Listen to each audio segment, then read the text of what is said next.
Would you like to invest in one of the largest global technology businesses at a discount? Like the idea of investing in technology, but you don't want to get gouged by a high valuation? Want to know about a tech stock that offers a yield that's 3 times higher than what the broader market offers? Then you have to check out today's video. He is a best-selling author.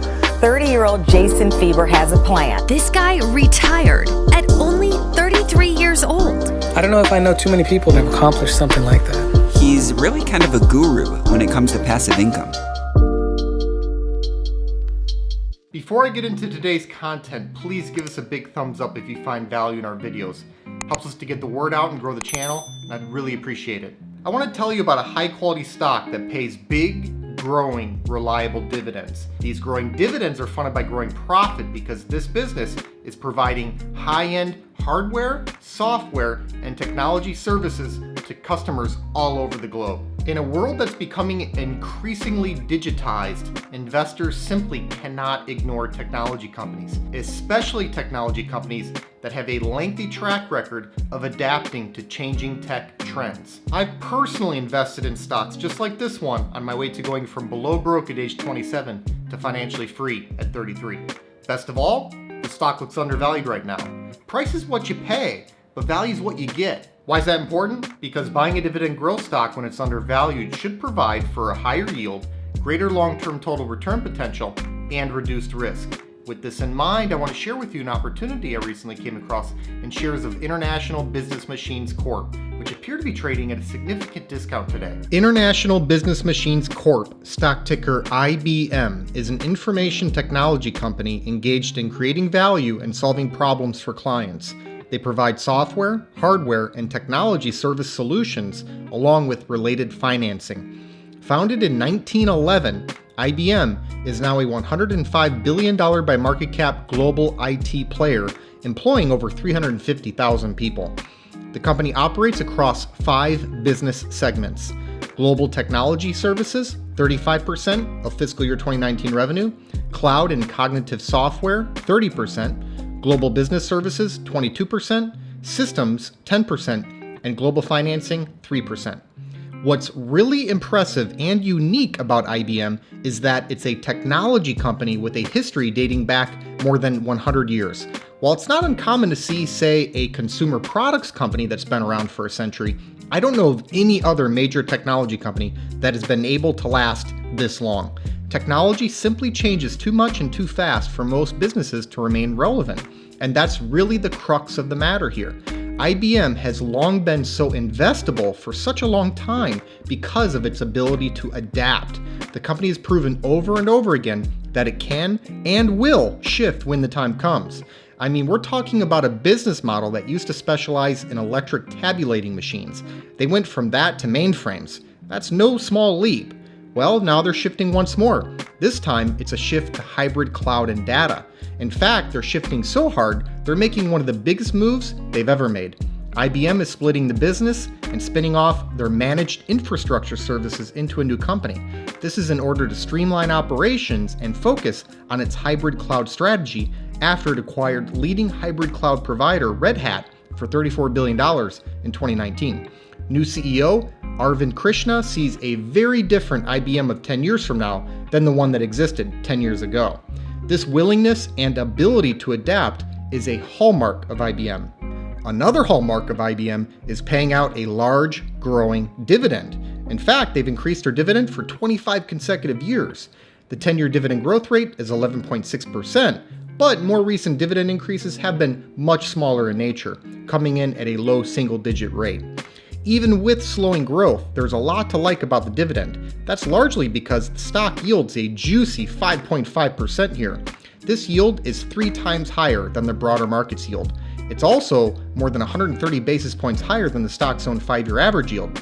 And while the payout ratio at 73.8% looks high, that's more because of skewed GAAP earnings per share than a dividend that's overly cumbersome.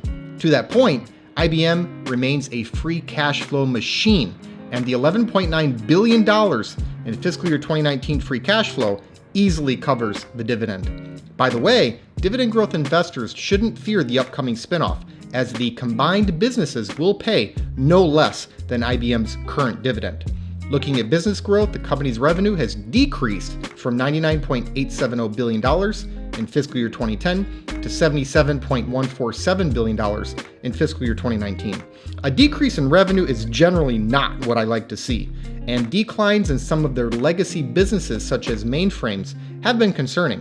However, IBM has also been busy doing what I mentioned numerous times already. They've been adapting. That has involved a lot of divestments and jettisoned businesses, which then freed them up for the Red Hat acquisition and upcoming streamlining. Meanwhile, earnings per share advanced from $11.52 to $12.81 operating over this 10-year period, which is a compound annual growth rate of 1.19%. Admittedly, I used operating earnings per share for fiscal year 2019 due to temporary impacts to GAAP earnings per share. Still, even with this somewhat favorable adjustment, IBM's growth has been far from great.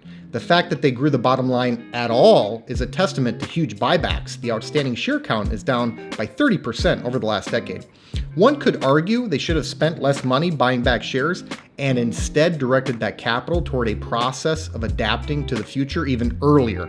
I wouldn't disagree with this argument, but IBM's prior missteps has created the very valuation opportunity I'm discussing today, and I think management has finally made some of the big moves necessary to better position the business for what's ahead. Indeed, we're all investing in what's yet ahead. We can't make money on yesterday's events.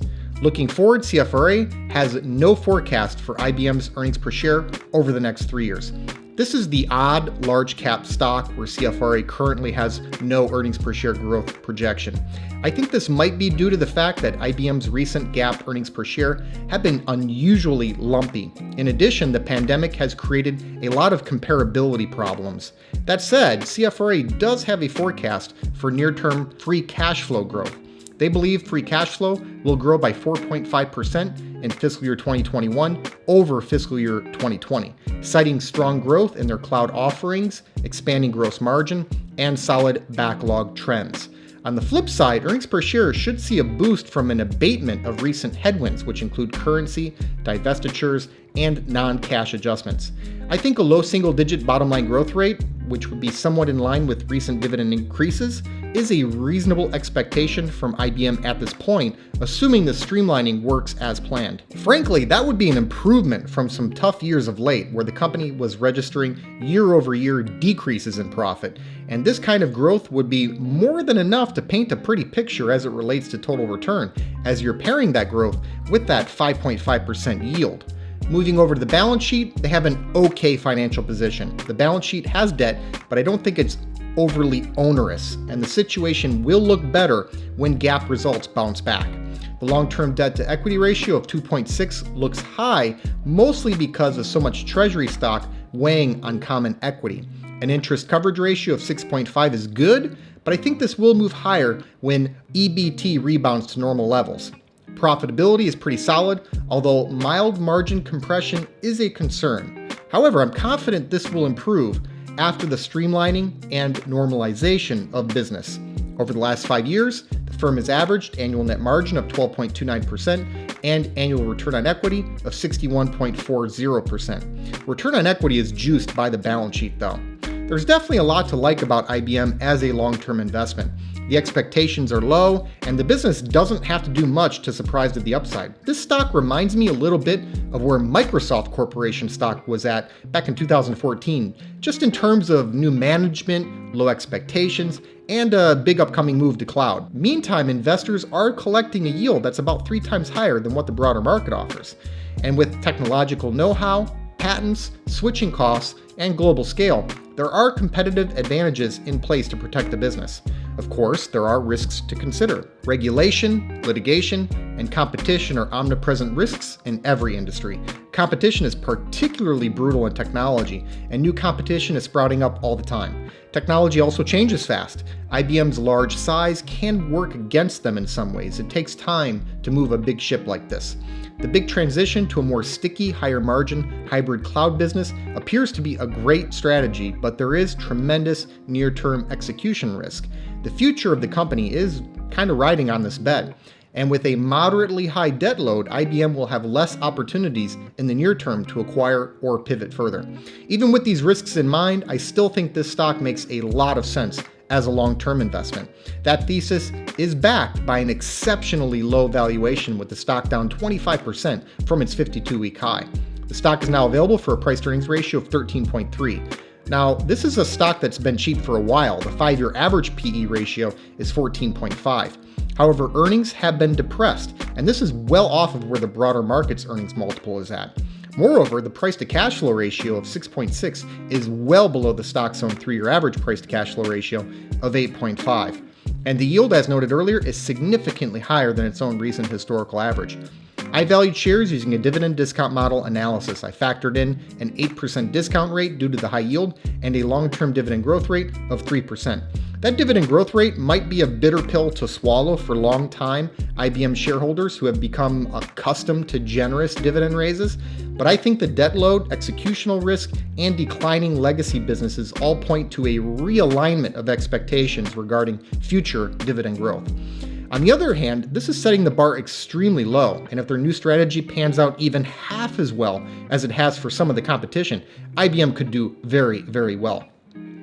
But I'd rather err on the side of caution here, and IBM has yet to prove that the hybrid cloud plan has legs. The dividend discount model analysis gives me a fair value of $134.31. The reason I use a dividend discount model analysis is because a business is ultimately equal to the sum of all the future cash flow it can provide. The dividend discount model analysis is a tailored version of the discounted cash flow model analysis, as it simply substitutes dividends and dividend growth for cash flow and growth. It then discounts those future dividends back to the present day to account for the time value of money, since a dollar tomorrow is not worth the same amount as a dollar today. I find it to be a fairly accurate way to value dividend growth stocks.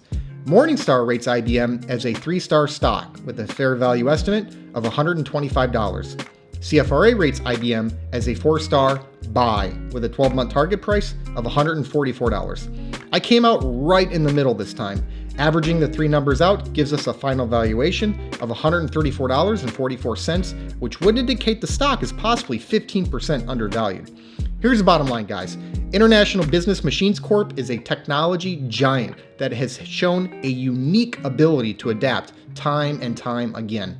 They're making one of their biggest and most exciting moves ever, yet the stock is priced for terminal decline with a 5.5% yield, 25 consecutive years of dividend raises, a well-covered payout, and the potential that shares are 15% undervalued. This looks like a rare deal in technology for dividend growth investors. Thanks so much for watching. I hope you enjoyed today's video. Give us a like if you did, and let us know in the comments what you think about this stock.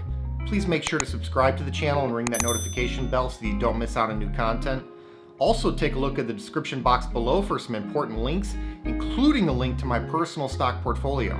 This 6-figure portfolio, which I call the Fire Fund, generates enough passive dividend income for me to live off of. It allowed me to retire in my early 30s.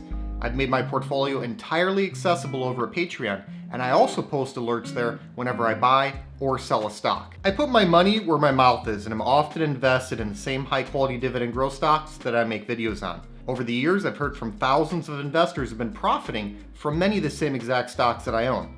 So if you think this is something that you could benefit from as well, check the link in the description to see my portfolio and start getting my buy and sell alerts. I'll see you next time.